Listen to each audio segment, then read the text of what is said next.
Adventures in time and space. Transcribed in future tense. Dimension X.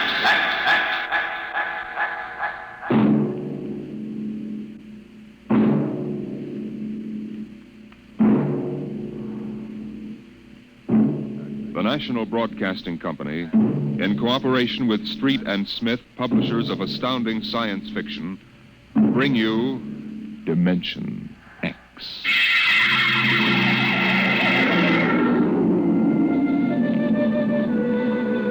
Nobody knows exactly when the nightmare began. They must have planned it for years, though, because looking back, you can find little incidents here and there. Like the concrete mixer in New Jersey that killed the bricklayer, and the time Senator Milburn was sucked into the rotopress at the Capitol Office Building. Unrelated accidents, we thought at the time. But they add up now. The day we really should have suspected was when the men walked off the construction job at the new Brookmeadow atomic pile on Long Island. I'll never forget that day. I was working as a statistical clerk in the project then, operating one of those miracle computing machines developed to fill the requirements of Army ordnance. They called it ENIAC. Mr. Gurney? Huh? Oh, yes, Bella? The chief wants to see you in his office. Me? Unless you're no longer Samson Gurney, he wants to see you.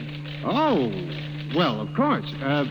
What do you suppose? I do not read minds, tea leaves, or crystal balls. Of course. I'm sorry. I shouldn't have asked. Don't apologize. I'm sorry. And don't wait for me. Mr. Hawk is in a hurry. Yes, I'll go in right away, of course. Her name was Bella Roscoe. She was Mr. Hawk's secretary. I had always thought her a very attractive woman, but for some reason, she didn't seem to like me. Of course, on a clerk's salary, I couldn't exactly afford to take ladies to the best places. But I've often thought that if there weren't such a disparity in our ages, I might have...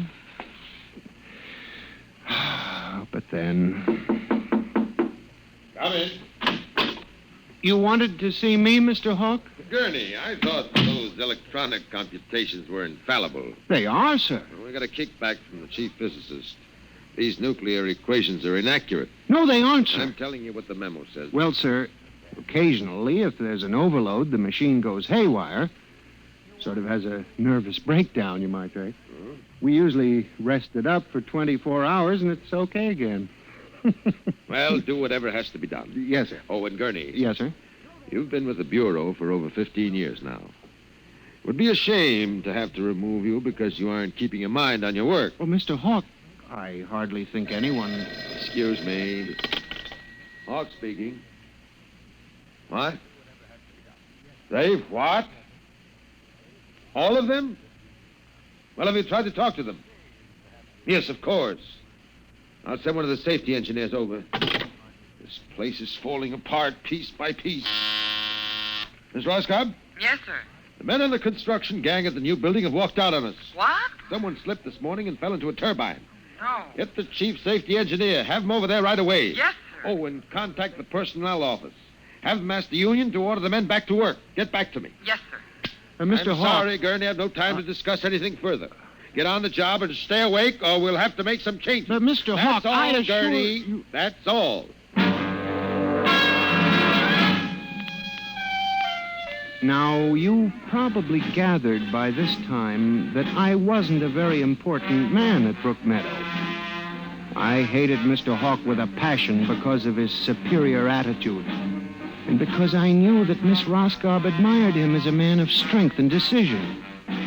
I was secretly happy he was having trouble with his construction crews. That evening, I wandered over to the site of the new atomic pile to see where the man had fallen into the turbine. They had the construction area fenced off with barbed wire, and a security guard stopped me. Hold it, buddy. You can't go in there. That's a restricted area. I'm Samson Gurney from the statistical section. Here's my identification. I'm sorry, Mr. Gurney. Nobody's allowed in the area. I see. We had a lot of the employees come over tonight to take a look, but nobody gets in. Orders. Tell me, was he, killed instantly? Like that. Mm-hmm. Yeah. This guy was checking the magnetic field inside the turbine, see? Right down inside it. It's all over. But if it wasn't hooked up... Look, Mr. Gurney, they got smarter guys than me trying to figure these things out. Yesterday it was a concrete mold. Wham! 2 guys get sucked right into the mixer. My. 3 days ago, a bulldozer starts up by itself and runs wild. 1 killed. 2 almost. Go figure it out. You know what I think? Sabotage. We got more guards and FBI men in here than we got workers. Flea couldn't get through without proving he didn't come off a Russian wolfhound. Now, I'm a statistician. All my life, I've been interested in statistics. So, a simple-sounding thing like this started me off. I went back to the office that evening instead of going home, and for the next 2.5 hours, I computed figures on the probability of industrial accidents for the types of machines we were using.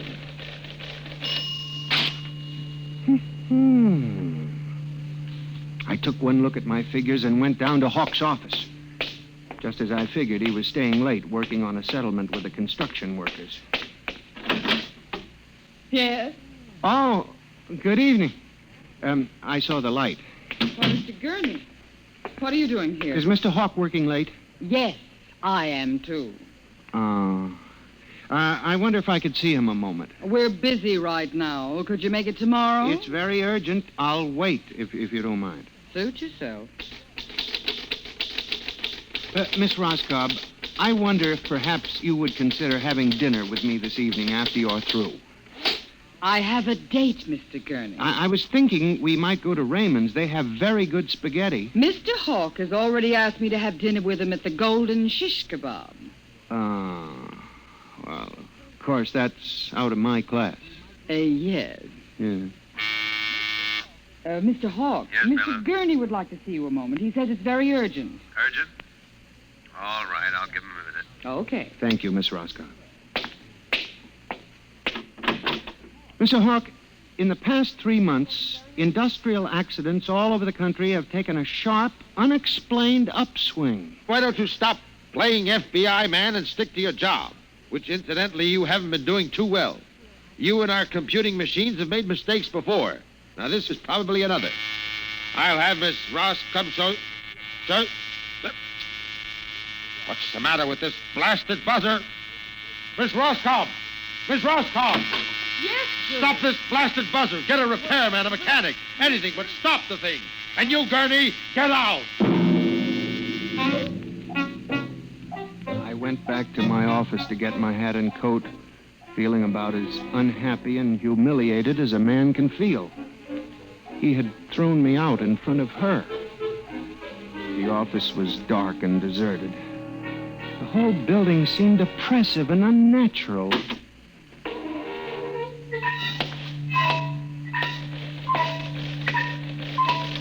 I walked across to my desk. In front of me, the ENIAC glowed and chattered eerily as it worked on the equations we had fed it that morning. Its many-fingered circuits hung against the wall like some great octopus. And the thousands of tubes glowed orange and blue in the dark like 1,000 eyes staring at me. It almost seemed alive. Then it increased its tempo a moment, and a fleeting notion crossed my brain that it was laughing at me. Laughing like all the others. What was the matter with me? What? I shut my desk drawer and began to put the cover on my ENIAC typewriter when an amazing thing happened. The most amazing single incident of my life. Alone, in the darkness, with no one at the keyboard, the ENIAC typewriter began to type. Am I going crazy? This can't be. There's nobody here. There's nobody here! Oh, no. I'm just imagining it. It's in my mind. But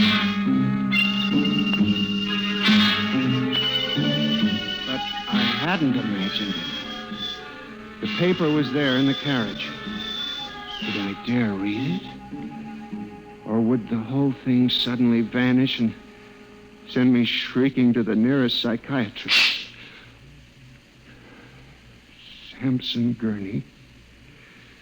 There are some equations better left unsolved. The answer to yours is death. It was not until I turned to go that I was suddenly aware of the utter and complete silence of the room. Then it dawned on me.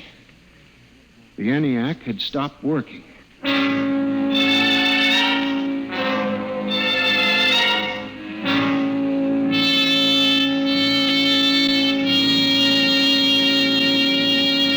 Gurney, do you expect me to believe this? It's insane. Mr. Hawk, I'm a saint. Take it easy, Gurney. Now, this is just some practical joke someone in the office is playing. There was no one in the office. Of course not. They wired up the machine and left. I checked the machine myself, Mr. Hawk. All right, Gurney. You leave this note with me, and I'll turn it over to the security force for further investigation. But- No buts, Gurney. The security men will handle it. Yes, sir. Now, maybe you've been working too hard lately. You've got to relax more. Now, here, let me light that cigarette for you.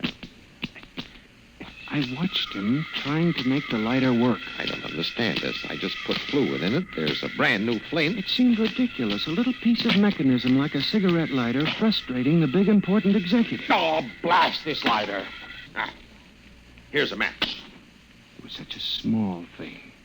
And yet, as I watched him, a thought began to take shape in my mind.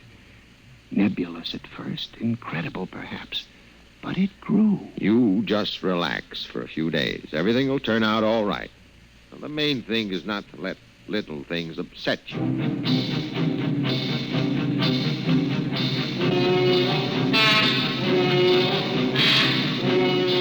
It was the cigarette lighter that gave me the idea, and what Hawk had said about little things. For the next week, I observed the 1,000 petty little annoyances around the office. The door handle that wouldn't turn, the telephone connection that cut off in the middle of an important call, the power failure for no explainable reason. Suddenly, these things began to fall into a pattern. I, Sampson Gurney, knew that I had stumbled onto a secret so monstrous in its implications that I was almost afraid to pursue it. On October 12, 1956, I established communication with them. I will curse the moment to my dying breath. Who's there? Night security guard. Oh, hello, Henry. Oh, hello, Mr. Gurney. What are you doing here so late? I'm just doing a little repair work on my ENIAC computator. Huh.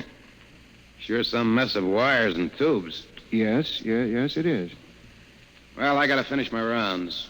Won't forget to turn out the light, will you, Mr. Gurney? No, Henry, no, I won't forget. Night. Good night. When you were a child, did you ever try to imagine that you were all-powerful?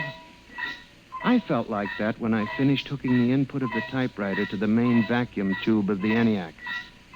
Then I turned on the current that sent 1,000,000 volts of pulsing energy into the electronic nerves of the machine. I am certain that if anybody were watching me in the next moment, he would have thought me a raving maniac. I still wonder if perhaps it is not all a nightmare.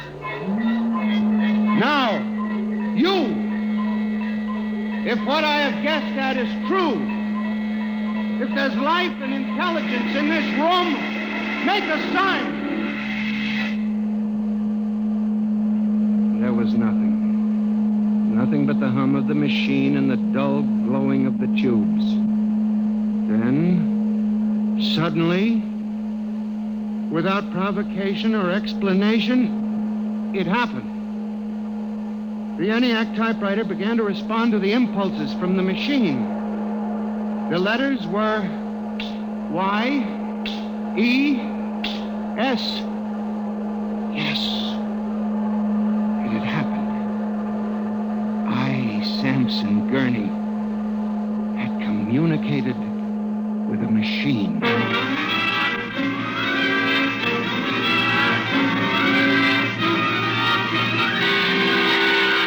I was about to try to communicate again when suddenly, on ball-bearing casters, a heavy metal filing cabinet began to roll away from the wall toward me. I started to move to one side when another cabinet slid out from the wall, and then another, surrounding me. That was when I realized that they cooperate. We taught them that, you see, on the assembly lines and in the factories. There was no way out. How could a mere man reason with dumb machines? Still, they needed us. They needed us to oil them and repair them and build them. They hadn't gotten to the point yet where they could exist without man. I had to make them understand that before they killed me. Listen to me. You must listen. What good will it do you if you kill me? I'm only one man, but I can help you. I can be useful to you. Do you hear me? Do you hear me? Good. You're going to need men to oil you and repair you. I'll do anything. I'll do absolutely anything you want, but in the name of God, don't kill me. If you can understand this, answer me. Answer me. The appeal captured the longing of centuries. Man as slave to the machine. And after a moment, the circuits glowed more brightly. The cabinet slid back to the walls. As I tore the tape from the machine and read it, the words were almost pathetic in their longing, but most ominous in their implication. They read, "Address me as master."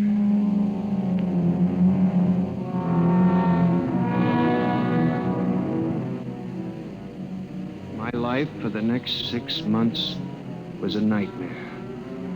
The ENIAC gave me messages which I had to transmit into my telephone.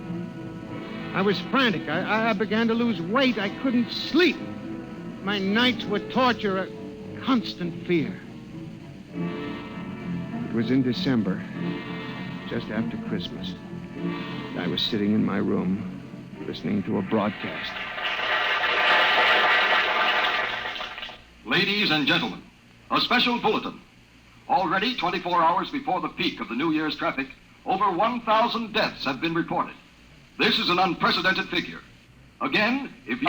That very afternoon, I had transmitted a message to the telephones for relay to all machines of transportation.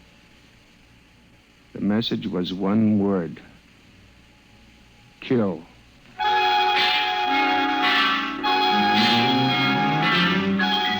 Next morning, I avoided my office. Instead, I went directly to the office of Mr. Hawk. I was highly agitated. My lips trembled as I spoke. Well, Gurney? Mr. Hawk, what I'm going to tell you sounds crazy. I know it does, but I must say it. All right, say it then, for heaven's sake. Mr. Hawk, have you ever heard of resistentialism? Resist what? Resistentialism. You're not making sense, Gurney. Mr. Hawk, I'm trying to tell you. All these accidents, the trouble with the machines, Mr. Hawk, they're alive. They think, they cooperate, and they hate us. Who? The machines. Gurney. You've got to believe me. I've communicated with them. I know. What are you doing? Now, just relax, Gurney. Everything will be all right. What are you doing? Miss Roscoe, send for the plant physician at once. Mr. Gurney has had a nervous collapse. But, Mr. Hawk... Everything will be all right, Gurney. We'll give you a nice, long rest. You fool. You blind, stupid fool! Can't you see what you're doing? Fool, fool, fool!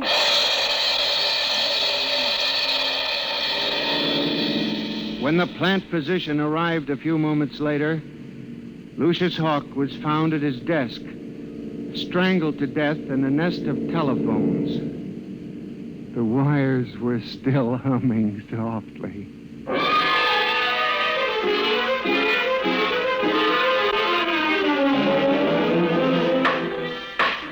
Samson Gurney, you stand accused of the crime of murder. How do you plead? I did not kill him. I didn't. So record. Prosecution will proceed with testimony. Now, Miss Roscoe, did the accused quarrel with your employer on the morning of the murder? Oh, yes.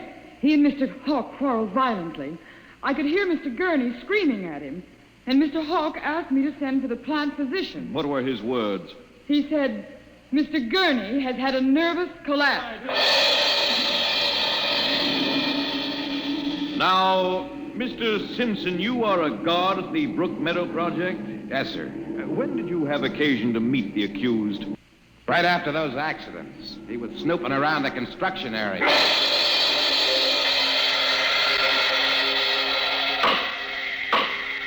Samson Gurney, court hereby finds you guilty of murder in the first degree. Recommendation that you be examined, committed to the state hospital for the criminally insane at Matawan.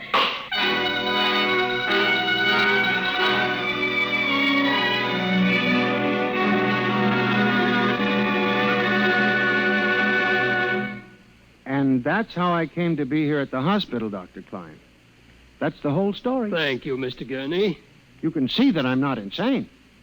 You must believe me, Doctor. Of course I believe you, Mr. Gurney. Now tell me about this revolt. It will begin in Washington, then spread to New York. Yes? The Madison Avenue buses lead the charge.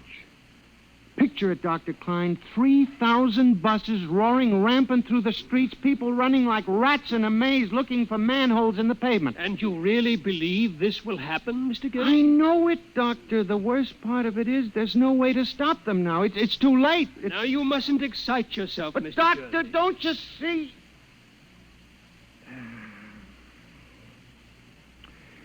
It's fair enough, I suppose. We built them. We taught them to think for themselves. It was bound to come. I guess the female machines will be worst of all in the beauty parlors. They're more high-strung, you know. Well, since there's nothing we can do about it, Mr. Gurney, suppose you go to your room and... Maybe if I went to my old Plymouth, I could make a deal before the police cars got me. Yes, Doctor? Would you take Mr. Gurney to his room, guard? He's already been given sedation. Yes, sir. Those concrete mixers may have made a mistake, you know.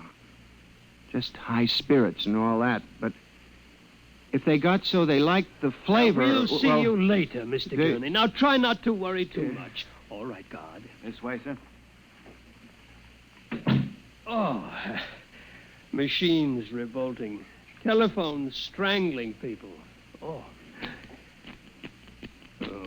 blasted cigarette lighter. Why won't it work? I just filled it. Flint is good. Oh, well, you can never trust this newfangled machinery.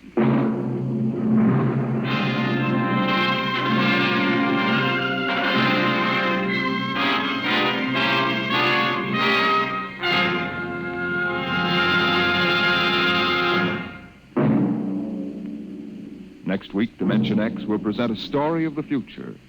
A story of an insignificant pebble in the sky called Earth, and of a man from a distant star who grew to love this unimportant planet.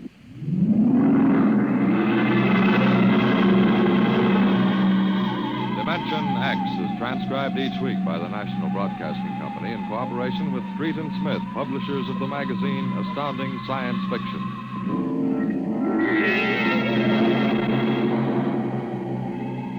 Nightmare was written by George Lefferts and based on a poem, The Revolt of the Machines by Stephen Vincent Benet.